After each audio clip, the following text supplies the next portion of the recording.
Bueno, este es nuestro nuevo hogar por los próximos días. Estamos en la calle Papín,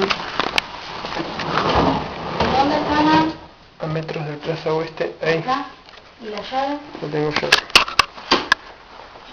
Bueno, esta es nuestra pisita. El departamento está solo, en este momento está desocupado, así que por ahora estamos nosotros solos.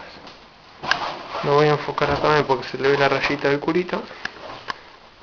Tenemos las dos camitas, escritorio, armario. ¿Voy llenando? ¿Llena? Bueno, acá tenemos la pasillita, una de las habitaciones.